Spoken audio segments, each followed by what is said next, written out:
In the early 1990s, many bike retailers lost customers in their losing effort against the major retail giant, W-Mart. As W-Mart came up with a bike that was $60 cheaper, the bike store, B, also lost a lot of their regulars and found itself facing a crisis. Its store owner wondered, how can I keep my customers who are leaving toward competitors and make them lifetime customers?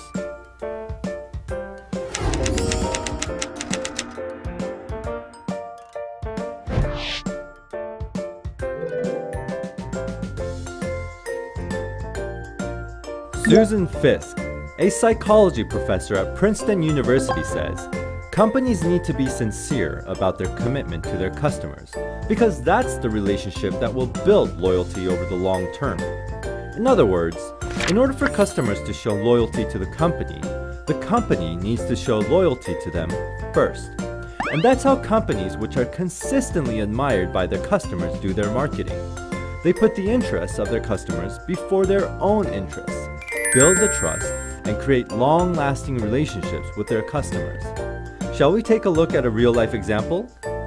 Zane Cycles was a small-sized bike shop in the US, but by cultivating faithful regulars, it has grown into one of the most famous bike retailers.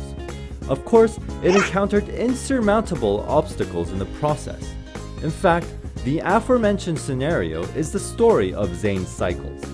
As Walmart flooded the market with low-priced bicycles, Zane Cycles customers declined dramatically.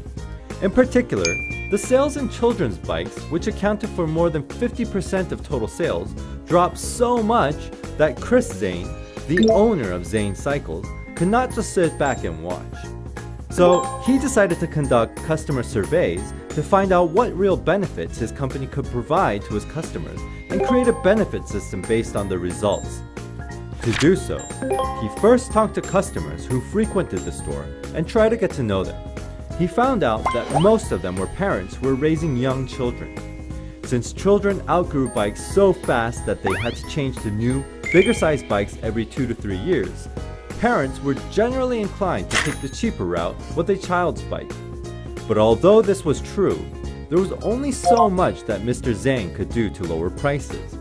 While Zane considered how else he could provide real benefits to children and their parents, one store manager suggested implementing a trade-in policy. If customers brought in a bike their child has outgrown, they can trade it in for a bigger bike by only paying the difference.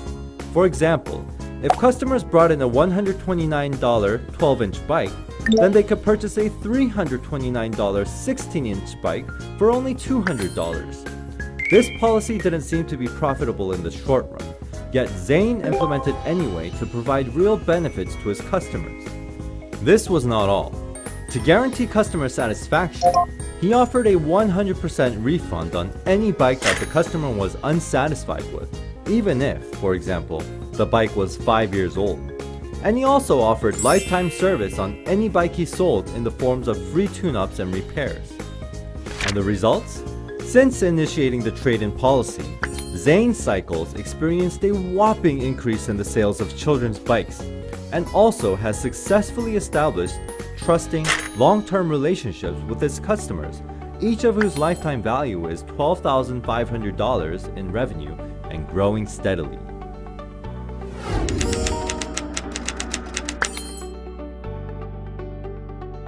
Do you find raising customer loyalty challenging?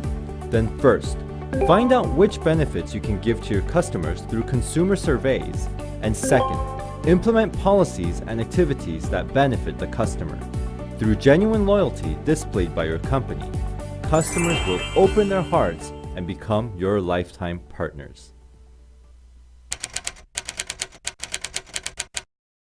Me too!